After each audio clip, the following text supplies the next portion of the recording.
Okay, so change in PSR में हम लोगों ने लास्ट लेक्चर तक क्या क्या डिस्कस कर लिया है कि सर जनरल रिजर्व का ट्रीटमेंट क्या हो गया।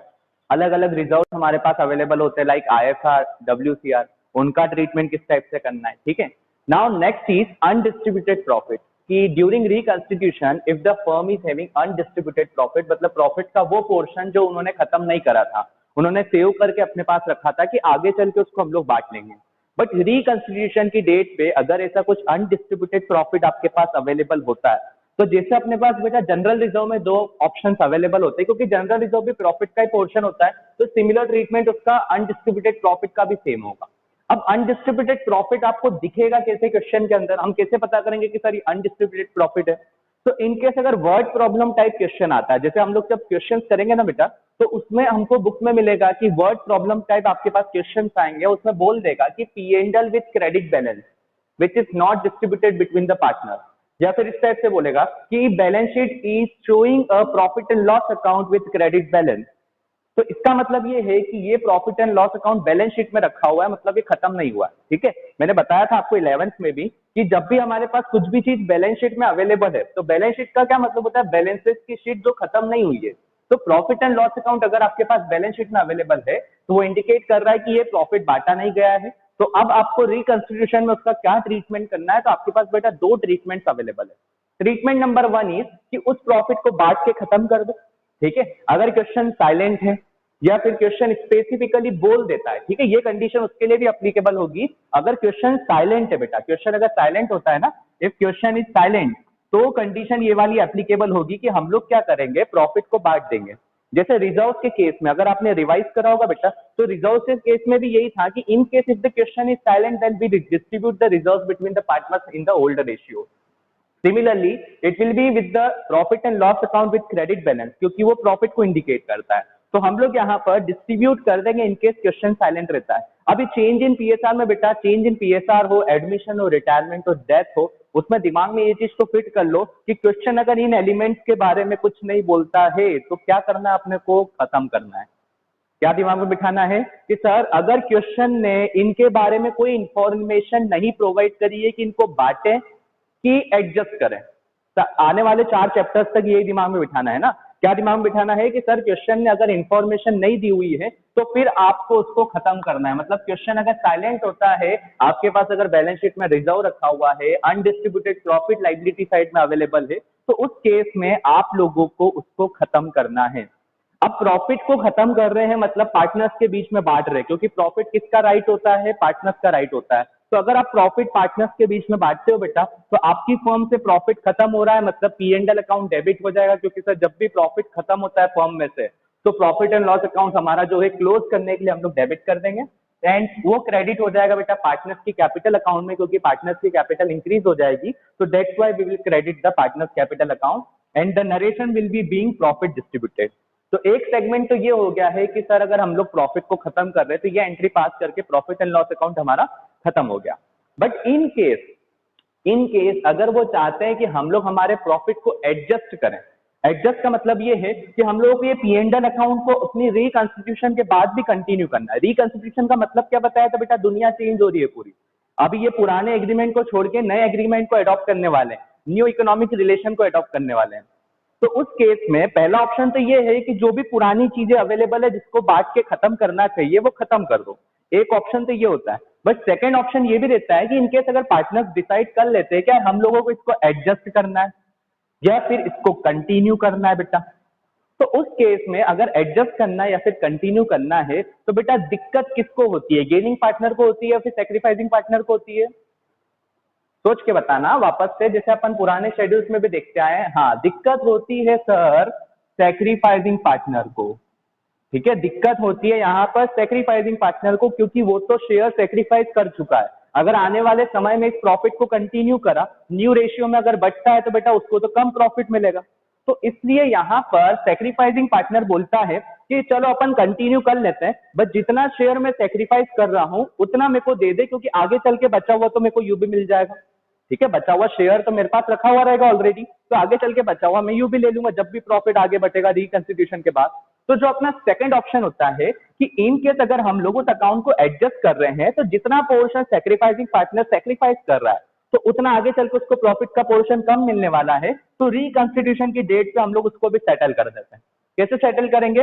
Gaining partner debit to sacrificing partner, इसको हम लोग क्या बोलते हैं, कौन सी एंट्री बोलते हैं बेटा इसको अपन? ये जो गेनिंग डेबिट टू सेक्रीफाइसिंग, इस एंट्री को हम लोग क्या बोलते हैं? वेरी गुड, इसको हम लोग बोलते हैं सर एडजस्टिंग एंट्री। ठीक है, इसको हम लोग बोलते हैं एडजस्टिंग एंट्री। तो ये अपने को दिमाग में बिठाना है कि इनकेस सर एडजस्ट करना चाहते हैं तो एडजस्टिंग एंट्री पास कर दो, और इनकेस अगर वो खत्म करना चाहते हैं तो उसका अकाउंट पूरा क्लोज कर दो और पार्टनर्स के बीच में ओल्ड रेशियो में डिस्ट्रीब्यूट कर दो। चलो बेटा, ये जल्दी से फ्लो चार्ट ड्रॉ कर लो, फिर अपन नेक्स्ट एलिमेंट पे आते हैं।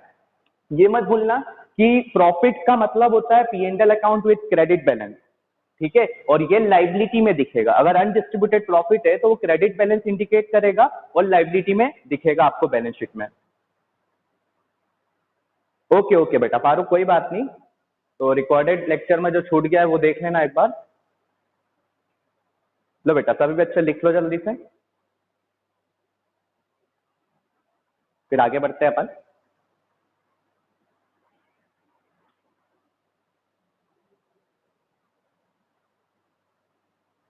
चलो बेटा ठीक है।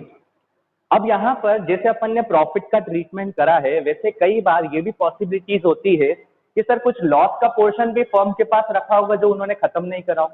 ठीक है, एक अगर सेगमेंट इसका हो सकता है कि सर प्रॉफिट बांटा नहीं है, तो एक सेगमेंट किसका हो सकता है कि सर लॉस भी खत्म नहीं करा हो, ये भी पॉसिबल है। तो सेकंड जो आता है बेटा अनरिटर्न ऑफ लॉसेस। ठीक है, अनरिटर्न ऑफ लॉसेस का ट्रीटमेंट अपने को देखना है कि अनरिटर्न ऑफ लॉसेस मतलब ऐसे लॉसेस जो आपको बैलेंस शीट में दिख रहे हैं जो खत्म नहीं हुए बेटा। ठीक है, और ये लॉसेस जो होते हैं बेटा, लॉसेस का बैलेंस होता है डेबिट। ठीक है, लॉस का बैलेंस कौन सा होता है? डेबिट बैलेंस होता है। और ये जो लॉसेस हैं अगर खत्म नहीं हुए होंगे तो बेटा बैलेंस शीट की एसेट साइड में दिखेंगे आपको। ठीक है, अगर ये लॉसेस खत्म नहीं हुए हैं तो बैलेंस शीट के एसेट साइड में दिखेंगे। और उसका रीजन ये है बेटा क्योंकि फर्म के पास राइट रहता है कि इस लॉस को वो पार्टनर्स के ऊपर चार्ज करेगी। ठीक है, अब यहाँ पर प्रॉफिट लाइबिलिटी में क्यों दिखता है और लॉस एसेट में क्यों दिखता है, उसका रीजन समझना बेटा। प्रॉफिट क्योंकि अब यहाँ पे फर्म को ऑब्लिगेशन है कि प्रॉफिट पार्टनर्स को देना है बेटा, वो तो उनकी कैपिटल का रिटर्न होता है। तो ये फर्म के लिए लाइबिलिटी बन जाती है क्योंकि वो पार्टनर को प्रॉफिट देना बाकी है, इसलिए वो लाइबिलिटी में ट्रीट करता है P&L अकाउंट अगर बटानी है। बट इन केस अगर उनका लॉस अनरिटर्न ऑफ है, लॉस खत्म नहीं करा है, हाँ, तो लॉस अपने को उनसे रिकवर करना है। ठीक है, प्रॉफिट उनको देना रहता है, लॉस रिकवर करना है, इसलिए हम लोग उसको सेपरेट एंटिटी के अकॉर्डिंग अपनी एसेट इंडिकेट करते हैं। ठीक है, वेरी गुड। चलो, अब जैसे अपने पास बेटा प्रॉफिट के दो अलग अलग सेगमेंट्स होते थे, पहले समझना फिर लिखना बेटा। तो जैसे हम लोग प्रॉफिट के दो ट्रीटमेंट करते थे, वैसे ही सिमिलरली लॉस के भी दो ट्रीटमेंट हो जाएंगे। अगर मान लो क्वेश्चन ने बोल दिया राइट ऑफ कर दो, या फिर क्लोज द अकाउंट, या फिर क्वेश्चन साइलेंट है, तो उस केस में हम लोग लॉस को खत्म कर देंगे पार्टनर्स के बीच में। और लॉस को खत्म करेंगे तो बेटा पार्टनर्स की कैपिटल डेबिट होगी या फिर क्रेडिट होगी? अगर लॉस को हम लोग खत्म करते हैं तो पार्टनर्स की कैपिटल कम होगी या फिर बढ़ेगी, मतलब डेबिट होगी या फिर क्रेडिट होगी? वेरी गुड, डेबिट हो जाएगी क्योंकि सर पार्टनर्स की कैपिटल कम करने के लिए हम लोग डेबिट करते हैं। तो entry will be partners capital account debit to profit and loss account. ठीक है, partners capital account debit to profit and loss account, and narration will be being loss written off, being loss written off. ठीक है, एक चीज याद रखना बेटा कि डिस्ट्रीब्यूटेड और रिटर्न ऑफ के बीच में डिफरेंस है। प्रॉफिट को बांटा जाता है, लॉस को खत्म किया जाता है। तो बांटना मतलब डिस्ट्रीब्यूट करना और खत्म करना मतलब राइट ऑफ करना। तो ये राइट ऑफ वर्ड यूज करेंगे लॉसेस के लिए। किसी एसेट को भी खत्म करना है हमको तो हम लोग राइट ऑफ वर्ड यूज करते हैं कि right of the particular asset, मतलब उसको खत्म करना है। तो राइट ऑफ का मतलब हो जाता है बेटा खत्म करना। चलो, तो एक तो हो गया बेटा यहाँ पर पोर्शन, अपन लॉस को इस तरीके से खत्म कर सकते हैं। बट अब इधर समझना थोड़ा सा, यहाँ पर थोड़ा ध्यान देना कि अगर मान लो लॉस को वो कंटिन्यू करते हैं आगे तक, यहाँ पे थोड़ा सा अपनी थिंकिंग लेकर चलना बेटा, है ना।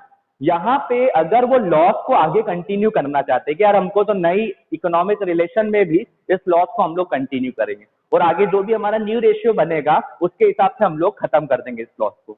अब ऐसे केस में लॉस को खत्म करने वाले केस में फ्यूचर में अगर वो खत्म करेंगे और अभी एडजस्ट करना चाहते हैं रिकंस्टिट्यूशन की डेट पे, तो दिक्कत किसको होगी? वेरी गुड, यहाँ पे दिक्कत होगी गेनिंग पार्टनर को। पॉइंट समझना है बेटा सबको। ठीक है, अगर इन केस लॉस हम लोग आगे कंटिन्यू करते हैं, लॉस जो है रिकंस्टिट्यूशन के बाद कंटिन्यू होता है, तो उस केस में दिक्कत होगी बेटा गेनिंग पार्टनर को क्यों गेनिंग पार्टनर को दिक्कत होगी? क्योंकि आगे चल के बेटा उसका शेयर बढ़ने वाला है, गेनिंग पार्टनर का शेयर बढ़ने वाला है, क्योंकि वो गेन कर रहा है तो लॉस में भी उसका शेयर ज्यादा आ जाएगा। तो इसलिए बेटा लॉस के केस में दिक्कत गेनिंग पार्टनर को होगी। तो उस केस में यहां पर एंट्री चेंज हो जाएगी, क्योंकि अब इस बार बेटा सेक्रीफाइसिंग पार्टनर डेबिट हो जाएगा। क्यों सेक्रीफाइसिंग पार्टनर डेबिट हो जाएगा? क्योंकि वो लॉस जो है आगे चल के गेनिंग पार्टनर के ऊपर बर्डन बनने वाला है, जबकि ये सेक्रीफाइसिंग पार्टनर का शेयर था। ठीक है, इस पार्टनर ने सेक्रीफाइस करके किसको दिया? गेनिंग को दिया। तो अगर वो सेक्रीफाइस नहीं करता तो लॉस में उसका ओरिजिनल शेयर निकल के आता, बट अब वो शेयर कम हो रहा है उसका। तो बेटा लॉस के केस में सिंपल सा अपने को ये याद रखना है कि सर लॉस के केस में हमारी जो एडजस्टिंग एंट्री है वो उल्टी हो जाएगी आपके सामने।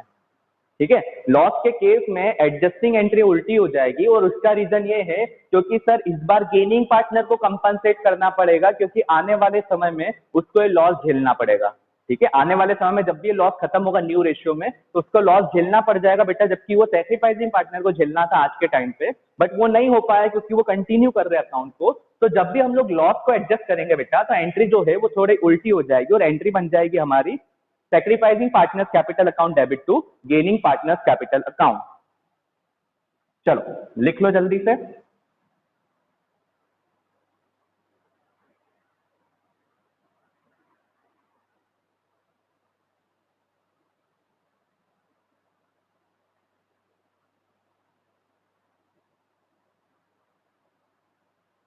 चलो योगेश कंप्लीट, फाइन। दूसरे बच्चे फिनिश कर लो बेटा।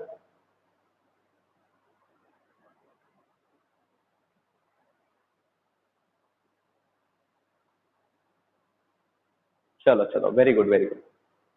अब बेटा एक बार मुझे नोट्स में चेक करके बताना कि क्या हम लोगों ने चेंज इन पीएसआर के नोट्स में ये मेंशन हम लोग ऑलरेडी कर चुके हैं कि ओल्ड गुडविल को खत्म करना है एएस 26 के अकॉर्डिंग। इस चैप्टर में देख के बताना, ठीक है, पुराने चैप्टर में नहीं, इस चैप्टर में क्या अपन ने मेंशन करा है कि ओल्ड गुडविल का ट्रीटमेंट क्या करना है अपने को? कर चुके हैं ना, ठीक है बेटा। तो ये अपना सेकेंड एडजस्टमेंट। अब देखो सेकेंड एडजस्टमेंट कितना लेंदी था। एक बार रिकॉन्स्टिट्यूशन के स्टेप्स को दिमाग में रिकॉल करना बेटा। रिकॉन्स्टिट्यूशन में क्या क्या स्टेप्स को फॉलो करना पड़ता है? तो सबसे पहले हम लोग गेनिंग सेक्रीफाइसिंग कैलकुलेट करते हैं, ठीक है। सेकंड एडजस्टमेंट आता है इन सभी चीजों का। इन सभी चीजों का मतलब जो बैलेंस शीट में ऐसी चीजें जो पार्टनर के बीच में लाके आपको खत्म करना है, तो वो क्या क्या चीजें जो पार्टनर्स के बीच में लाकर खत्म करना है? तो सर जनरल रिजर्व है, ठीक है, अनडिस्ट्रीब्यूटेड प्रॉफिट है, अनरिटर्न ऑफ लॉसेस है, ओल्ड गुडविल है, फिक्टिशियस असेट्स रखी हुई है। फिक्टिशियस असेट्स मतलब इमेजिनरी असेट्स अगर आपके पास रखी है, लाइक एडवर्टीजमेंट एक्सपेंडिचर जो कई ईयर्स तक खत्म होते जाएगा, जिसको अपन डेफर्ड रेवेन्यू एक्सपेंडिचर मानते हैं, ठीक है, उस एक्सपेंडिचर को हम लोग कई ईयर्स तक खत्म करने वाले थे। तो ऐसी कुछ चीजें रखी हुई है अगर हमारे पास रिकॉन्स्टिट्यूशन में, तो उसका सारा ट्रीटमेंट अपन ने डिस्कस कर लिया है। ठीक है, ओल्ड गुडविल भी कंप्लीट हो गया है, देन रिजर्व का भी हो गया है, रिटर्न ऑफ लॉसेस भी हो गया है, और सेम ट्रीटमेंट बेटा आपका फिक्टिशियस असेट्स के साथ भी हो जाएगा। ठीक है, फिक्टिशियस असेट्स का मतलब हो जाता है एडवर्टीजमेंट। इस चैप्टर में तो आपको एडवर्टीजमेंट ही मिलेगी, तो फिक्टिशियस एसेट्स का ट्रीटमेंट भी सेम हो जाएगा। तो ये भी मेंशन कर लेना कि फिक्टिशियस एसेट्स अगर क्वेश्चन साइलेंट है तो खत्म करने की एंट्री ये बन जाएगी, और यहाँ पर एंट्री में नाम चेंज हो जाएगा बेटा। ठीक है, जैसे यहाँ पर अपन लिख लेते हैं बेटा, चलो ठीक है लिख लेते हैं, कंफ्यूज नहीं होते हैं। आप लोग एक और फ्लो चार्ट बना लो, थोड़ी सी मेहनत लगेगी बट कंफ्यूजन नहीं होगा। वेट फॉर अ मिनट, इसको अपन अलग ही कर लेते हैं। तो इन केस अगर आपके पास बैलेंस शीट में कोई सी फिक्टिशियस एसेट अवेलेबल है, ठीक है, fictitious assets like advertisement expenditure, ये अपने को दिखेगा बेटा, एडवर्टीजमेंट सस्पेंस अकाउंट। और ये कहां पर दिखेगा? तो ये आपको दिखेगा बेटा बैलेंस शीट की एसेट साइड में। ठीक है, बैलेंस शीट की एसेट साइड में अगर आपके पास फिक्टिशियस एसेट्स अवेलेबल है, तो उसका ट्रीटमेंट भी बेटा सेम करना है। अगर क्वेश्चन साइलेंट है तो उसका राइट ऑफ कर दो और अकाउंट को क्लोज कर दो। ठीक है, और अकाउंट को क्योंकि एसेट खत्म हो रही है बेटा, एक एसेट आप खत्म कर रहे हो, तो पार्टनर्स की कैपिटल डेबिट हो जाएगी, एंड अगेंस्ट में आ जाएगा बेटा फिक्टिशियस एसेट अकाउंट। ठीक है, और फिक्टिशियस एसेट अकाउंट में अपने पास जो एसेट है बेटा, उस एसेट का नाम है एडवर्टीजमेंट एक्सपेंडिचर। यही आपको पूरी पार्टनरशिप में मिलेगी। एकमात्र ऐसी एसेट है जिसको खत्म करना रहता है रिकॉन्स्टिट्यूशन में, तो उसकी एंट्री बन जाएगी partners capital account debit to fictitious asset account, being fictitious asset written off. ठीक है। और सेम ट्रीटमेंट इधर हो जाएगा कि इनकेस अगर वो एडजस्ट करना चाहते हैं तो एडजस्टिंग एंट्री यही हो जाएगी बेटा, क्योंकि ये भी एक्सपेंडिचर है, तो एक्सपेंडिचर और लॉस का ट्रीटमेंट सेम हो जाएगा, उसको खत्म कर रहे हैं तो यहां पर आ जाएगा being fictitious asset adjusted, being fictitious asset adjusted.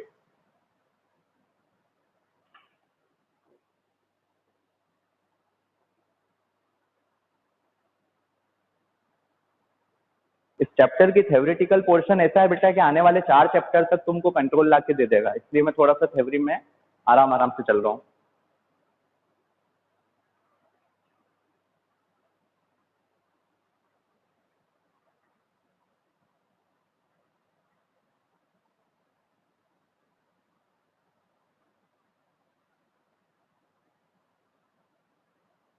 चलो दीपेश कंप्लीट, फाइन। दूसरे बच्चे बेटा फिनिश कर लो।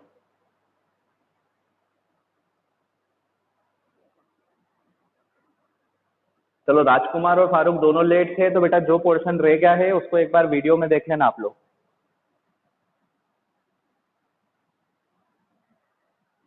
चलो बेटा आगे बढ़ते हैं अपन।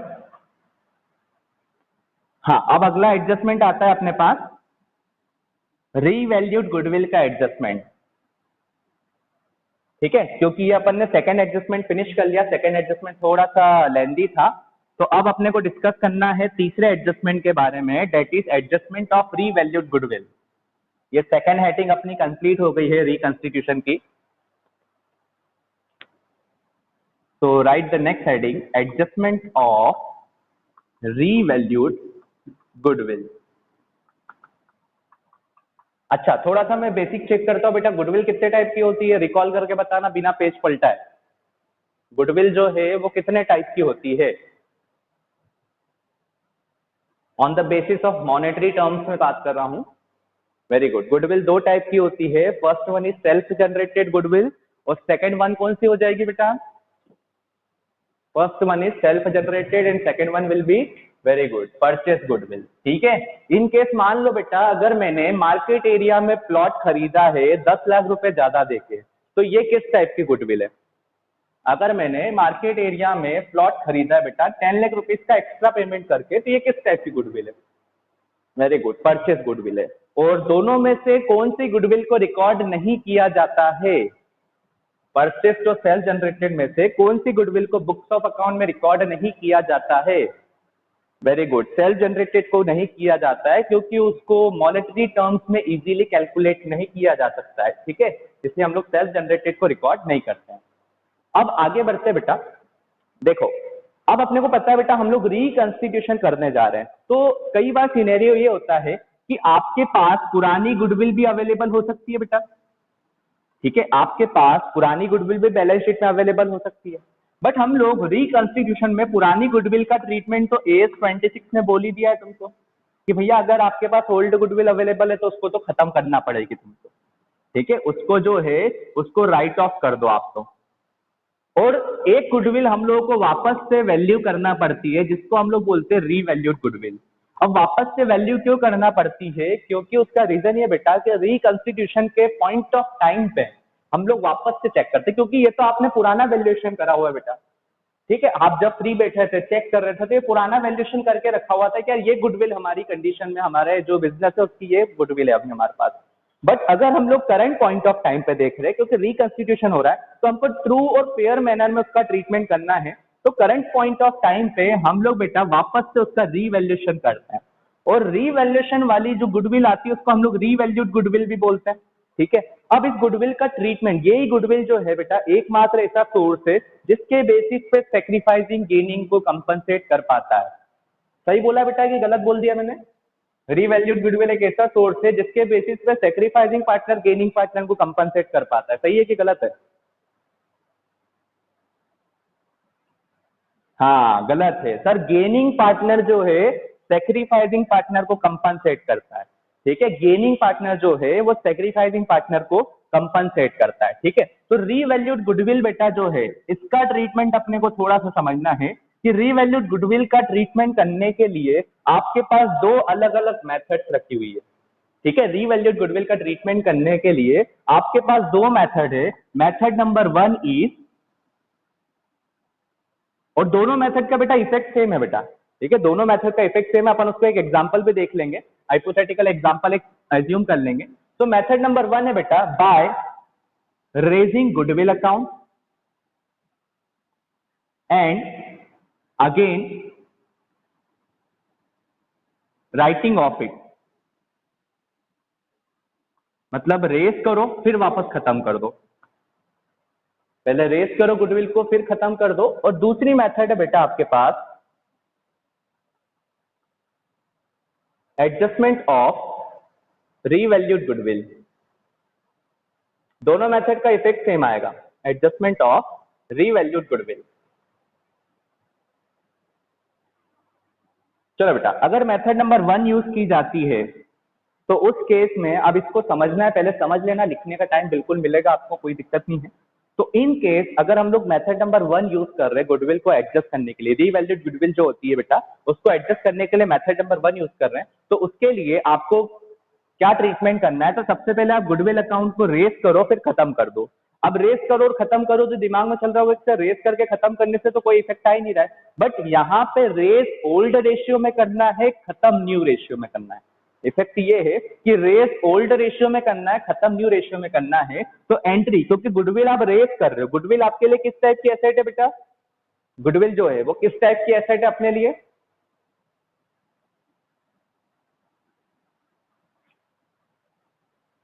वेरी गुड सर, गुडविल हमारे लिए इनटेंजिबल एसेट है। तो गुडविल अकाउंट अगर हम लोग रेस कर रहे हैं, तो रेस करने के लिए एसेट जब भी बढ़ाई जाती है बेटा फर्म के अंदर, तो एंट्री बनती है गुडविल अकाउंट डेबिट, ठीक है। एसेट जब भी इंक्रीज करना है तो गुडविल, क्योंकि एसेट है बढ़ाने के लिए डेबिट करते हैं, तो goodwill account debit to partners capital account, ठीक है। पहले तो आपने रेस कर दिया, और रेस किस रेशियो में करना है? ओल्ड रेशियो में करना है, ठीक है। एक अपन इसका एग्जांपल देखेंगे, टेंशन मत लेना, ठीक है। गुडविल पहले तो रेस करेंगे ओल्ड रेशियो में, narration will be being goodwill raised in old ratio,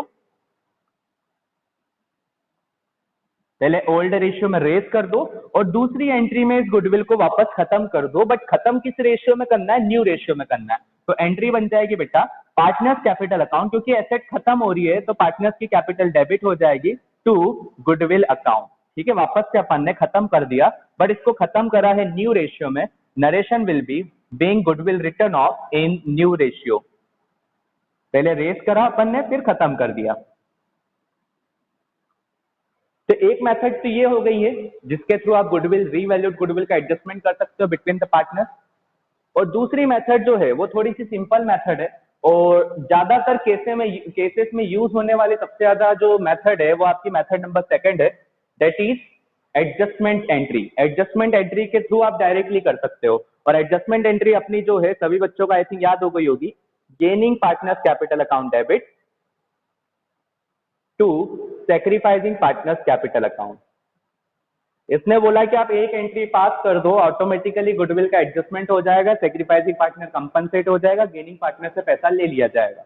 narration will be being goodwill adjusted, being goodwill adjusted.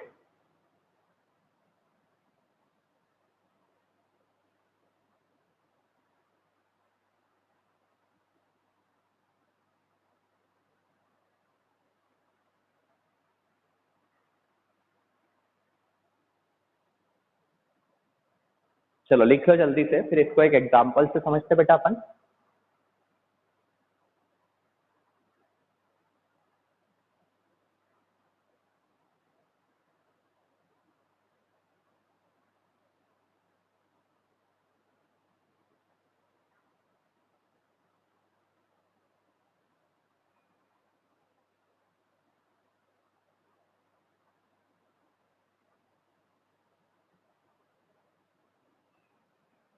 Okay, Dipesh complete, Gaurav also complete, समीक्षा डन, फाइन। चलो बेटा अब इसको समझना, ठीक है। मैं थोड़ा सा यहाँ पे रफ कर रहा हूँ, एक क्वेश्चन अपन फ्रेम करते हैं और उसके बेसिस पे देखते हैं कि दोनों मेथड्स में इफेक्ट कैसे सेम आ रहा है। अपन एक एग्जांपल लेते हैं कि मान लेते हैं कि सर दो पार्टनर्स थे ए और बी, ठीक है। उनका पहले जो प्रॉफिट शेयरिंग रेशियो था 1:1 था। अब वो डिसाइड कर रहे हैं कि अब हमको प्रॉफिट शेयरिंग रेशियो 1:1 नहीं रखना है, अब हमको रखना है 2:1। ठीक है, इसको अपन रिकंस्टिट्यूशन बोलेंगे क्योंकि प्रॉफिट शेयरिंग रेशियो चेंज हो रहा है। अब उन्होंने रिकंस्टिट्यूशन के टाइम पे बेटा गुडविल का वैल्यूएशन करा, तो revalued goodwill of the firm will be, upon assume कर लेते हैं 60,000 रुपीज की है। ठीक है, रीवैल्यूड गुडविल उन लोगों की कैलकुलेट की गई तो वही 60,000 रुपीज की। अगर हम लोग यूज कर रहे हैं बेटा मेथड नंबर 1, ठीक है, अगर हम लोग यूज कर रहे हैं मेथड नंबर 1, तो मेथड नंबर 1 लगाते बेटा, तो मेथड नंबर 1 में बोला है कि अगर ऐसी सिचुएशन है तो आप ओल्ड रेशियो में रेस करो, न्यू रेशियो में उसको राइट ऑफ कर दो। चलो बेटा देख लेते हैं अपन। तो ओल्ड रेशियो 1:1 था, उसमें आपको गुडविल अकाउंट को रेस करना है और न्यू रेशियो में खत्म करना है। तो ओल्ड रेशियो में रेस करते हैं, तो एंट्री क्या है बेटा, goodwill account debit to partners capital account, और यहाँ पे पार्टनर का नाम है बेटा ए और बी, तो to A capital account to B capital account. अब 60,000 रुपीज की गुडविल आपको रेस करना है, ओल्ड रेशियो में रेस करना है, तो इनका ओल्ड रेशियो, पुराना रेशियो क्या था, 1:1 का था, तो 30,000 रुपए ए के पास जाएंगे बेटा, 30,000 रुपीज बी के पास चले। ठीक है, आपने पहले गुडविल को ओल्ड रेशियो में रेस करा। अब आपको सेकंड इफेक्ट क्या देना है मेथड नंबर 1 का, इस गुडविल को वापस खत्म कर दो, बट खत्म किस रेशियो में करना है बेटा, न्यू रेशियो में करना है। तो एंट्री क्या बन जाएगी, पार्टनर्स कैपिटल अकाउंट डेबिट, मतलब A's capital account debit, B capital account debit to goodwill account. ठीक है, A's capital account debit, B capital account debit to goodwill account. अब अपन ने गुडविल जो है उसको वापस खत्म कर दिया, बट खत्म किस रेशियो में करना है, तो इस बार से खत्म करना है न्यू रेशियो में, दैट इज 2:1। तो 2:1 में अगर डिवाइड करेंगे बेटा तो ये हो जाएगा 40,000 और ये हो जाएगा 20,000। ठीक है, अगर 60,000 को 2:1 में डिवाइड करोगे, मतलब 2/3 और 1/3 निकालोगे, तो आ जाएगा 40,000 और 20,000। ठीक है, अब यहाँ पर एक फाइनल इफेक्ट निकालते हैं दोनों एंट्रीज का, क्योंकि अपने को चेक करना है कि फाइनल इफेक्ट किस तरीके का आ रहा है, दोनों का सेम फाइनल इफेक्ट लाना है बेटा। तो फाइनल इफेक्ट देखा जाए, चेक करना, ए जो है इसको आपने क्रेडिट करा था 30,000 से और वापस से डेबिट कर दिया 40,000 से, मतलब एक्सेस डेबिट कितने से हुआ है बेटा, ए आपने पहले क्रेडिट करा था 30 से, डेबिट कर दिया 40 से, मतलब अगर मैं बात करता हूं बेटा, ए आपका एक्सेस डेबिट कितने से हुआ है, 10,000 रुपीज से। ठीक है, ए जो है वो हमारा एक्सेस डेबिट कितने से हुआ है, 10,000 रुपीज से। अब बात करते हैं बेटा बी से। ठीक है, ऑटोमेटिकली सेम इफेक्ट निकलेंगे बेटा, देखना। अब बी की बात की जाए तो बी को आपने क्रेडिट करा था 30 से और वापस डेबिट कर दिया 20 से। बी को आपने क्रेडिट करा था 30 से, वापस डेबिट कर दिया 20 से, तो अल्टीमेटली सर बी जो है वो एक्सेस क्रेडिट हुआ है 10,000 रुपीज से। अपन नेट इफेक्ट देख रहे बेटा, तो नेट इफेक्ट क्या आ रहा है कि सर बी जो है एक्सेस क्रेडिट हो रहा है 10,000 से और ए जो है एक्सेस डेबिट हो रहा है 10,000 से। ये फाइनल इफेक्ट निकल के आया है मेथड नंबर 1 से। ठीक है, अपन जब इनको प्लॉट करेंगे तो फाइनली इनका अकाउंट सिर्फ इतने अमाउंट से इफेक्ट देने वाला है। बट अगर मैं इसको मेथड नंबर 2 में ले जाता हूँ, तो मेथड नंबर 2 ने बोला है कि आपको गेनिंग सेक्रीफाइसिंग में एडजस्ट करना पड़ेगा। बट अब यहाँ पे दिक्कत ये है कि आपको ओल्ड रेशियो पता है, न्यू रेशियो पता है, अब आपको पता करना है कि गेनिंग सेक्रीफाइसिंग क्या रहेगा। तो बेटा फॉर्मूला लगा देते हैं अपन। सेक्रीफाइसिंग का फॉर्मूला क्या होता है बेटा, what is the formula for calculating sacrificing ratio. अच्छा कैलकुलेट कर लिया, बहुत बढ़िया बेटा, very good. Old minus new, थोड़ा सा अपने को यहाँ पर नोट्स को कंसिडर करना है। तो सर सेक्रीफाइसिंग का फॉर्मूला है old ratio minus new ratio. तो बेटा ए और बी का ओल्ड रेशियो 1:1 था, मतलब 1/2 1/2। ठीक है, न्यू रेशियो कितना था, तो सर न्यू रेशियो था 2:1 का, मतलब 2/3 और 1/3। सॉल्व करोगे बेटा एलसीएम लेके तो ये आ जाएगा 1/6। ठीक है, इसको कन्वर्ट करेंगे अपन तो यहाँ पर हो जाएगा 3 - 4, तो ये हो जाएगा -1/6। ए का यहाँ पर -1/6 आ जाएगा, और बी का अगर चेक करें बेटा तो ये हो जाएगा यहाँ पर 3 - 2 दैट इज 1/6। ठीक है, ए का आ रहा -1/6 और बी का आ रहा है 1/6। तो पहले तो चेक करो बेटा कि सबका ये आंसर आ रहा है, ए का -1/6 और बी का 1/6। चलो वेरी गुड वेरी गुड। दूसरे बच्चे बेटा फोकस करना है ना, यहाँ पे लिंक करनी टूटनी चाहिए, यही कैलकुलेशन चलेंगे अपने। चलो बेटा, अब ए का आपका आया -1/6। अब नोट्स को एक बार देखना कि इन केस अगर मैं बेटा सेक्रीफाइसिंग का फॉर्मूला यूज कर रहा हूं, आंसर नेगेटिव आ रहा है, तो ये क्या इंडिकेट कर रहा है, सेक्रीफाइस इंडिकेट कर रहा है या फिर गेन इंडिकेट कर रहा है। अगर मैं सेक्रीफाइसिंग का फॉर्मूला यूज कर रहा हूं, आंसर नेगेटिव आ रहा है, सर ये गेन को इंडिकेट कर रहा है। ठीक है, सेक्रीफाइसिंग के फॉर्मूले से अगर आंसर नेगेटिव आ रहा है तो गेन, और इधर फॉर्मूला लगाने से आंसर पॉजिटिव आ रहा है, मतलब सर ये सेक्रीफाइस कर रहा है। ठीक है, यहाँ पर ये जो पार्टनर है वो सेक्रीफाइस कर रहा है और ए जो है गेन कर रहा है। ठीक है बेटा, अब फाइनली आपको ये तो पता चल गया है कि कौन गेन कर रहा है और कितना शेयर गेन कर रहा है, और कौन सेक्रीफाइस कर रहा है और कितना शेयर सेक्रीफाइस कर रहा है। ठीक है, तो अब बेटा अब रीवैल्यूड गुडविल का एडजस्टमेंट कर देते हैं अपन। तो टोटल गुडविल है 60,000 रुपीज की, और दोनों ने जो सेक्रीफाइसिंग और गेनिंग का अमाउंट निकाला है वो 1/6 के बेसिस पे निकालना पड़ेगा। पॉइंट समझना बेटा, क्योंकि अपन पूरी गुडविल का एडजस्टमेंट हुई ना करेंगे, जितना उनके बीच में सेक्रीफाइस गेन हुआ है उतने का एडजस्टमेंट करना है, क्योंकि बाकी चीजें तो सेम चल रही बेटा आगे तक। बस अपन एडजस्टमेंट का मतलब क्या होता है कि जो कम ज्यादा हुआ है उसका एडजस्टमेंट कर लो। तो कम ज्यादा कितना हुआ है कि सर ए ने सेक्रीफाइस 1/6 सॉरी बी ने सेक्रीफाइस 1/6 करा, ए ने गेन करा है 1/6। तो अपन चेक करते बेटा 1/6 अगर इसका निकालते हैं तो 60,000 का 1/6 कैलकुलेट करें तो कितना एडजस्टमेंट करना पड़ेगा अपने को, 10,000 रुपीज का। ठीक है, क्योंकि यहां से तो आपके पास फ्रैक्शन निकल के आ गया है, अब अपन अमाउंट में चेक करते हैं कि अमाउंट में एग्जैक्ट कितना अमाउंट आ रहा है। तो 10,000 रुपीज आ रहा है, और 10,000 की अब अपने को एंट्री भी पता है बेटा, तो एंट्री है गेनिंग डेबिट टू सेक्रीफाइसिंग, तो गेन कर रहा है ए, मतलब एज कैपिटल अकाउंट डेबिट। ठीक है, A's capital account debit to B's capital account 10,000। ठीक है, A's capital account debit to B's capital account 10,000, क्योंकि अपनी एंट्री है तो जो गेन कर रहा है उसको डेबिट कर दो, जो सेक्रीफाइस कर रहा है उसको क्रेडिट कर दो। So entry will be A's capital account debit to B's capital account 10,000 rupees.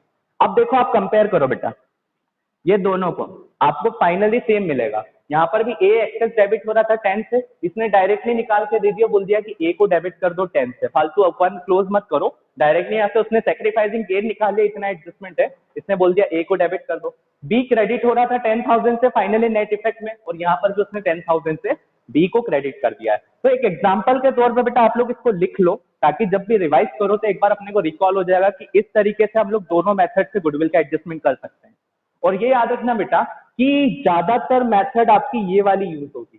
सिर्फ अगर क्वेश्चन बोलता है ना कि गुडविल अकाउंट को रेज करना है और राइट ऑफ करना है तो ये वाली मेथड को प्रीफर करेंगे। अदरवाइज अगर क्वेश्चन साइलेंट है वहां पर आप मेंशन कर लो कि if the question is silent, एक नोट लिख लो जल्दी से नीचे। ठीक है, इस पूरे सॉल्यूशन के लिए स्पेस छोड़ के एक नीचे नोट लिख लेना कि if the question is silent then method second will be preferred. If the question is silent, then method second will be preferred.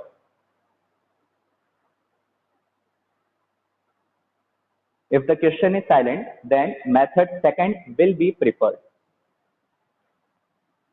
चलो बेटा अब एक काम करो, ये क्वेश्चन लिख लो, दोनों सॉल्यूशंस आपके पास रख लो, ये मेथड नंबर सेकंड का सॉल्यूशन है और ये मेथड नंबर 1 के थ्रू अपन ने सॉल्व करा हुआ है। चलो लिख लो आप लोग, यस बोल दो।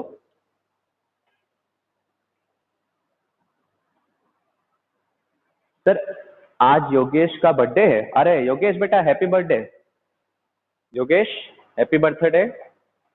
इसी तरीके से बेटा पढ़ते रहो और सबको चौंकाने वाले काम करते रहो, पॉजिटिव वे में, नेगेटिव में नहीं, पॉजिटिव वे में चौंकाने के काम करते रहना। हाँ ठीक है बेटा, वेलकम। चलो दूसरे बच्चे बेटा लिख लो आप लोग, यस बोल दो।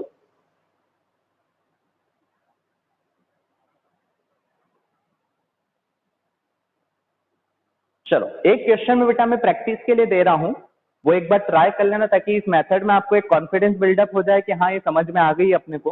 तो एक क्वेश्चन प्रैक्टिस के लिए ले लो। सी एंड डी दो पार्टनर्स थे बेटा, उनका ओल्ड रेशियो था 3:2, और अब जो है उन्होंने डिसाइड करा है कि हम लोग हमारे बीच का जो रेशियो रखेंगे वो इक्वल रखेंगे। ठीक है, अब हम लोग हमारे बीच में जो रेशियो रखेंगे वो इक्वल रखेंगे, और उनकी रीवैल्यूड गुडविल का जो वैल्यूएशन किया गया that is of 1 lakh rupees. ठीक है, revalued goodwill of the firm on the date of reconstitution is ₹1 lakh. और आपको बोला है कि दोनों मेथड्स को यूज करके, दोनों मेथड यूज करना है और इसको सॉल्व करना है। ठीक है, तो ये आपका होमवर्क है, क्लास एंड होने के 20 मिनट के अंदर अंदर आराम से हो जाएगा बेटा, तो अभी कंप्लीट कर लेना और मुझे व्हाट्सएप पे सेंड कर देना। ठीक है।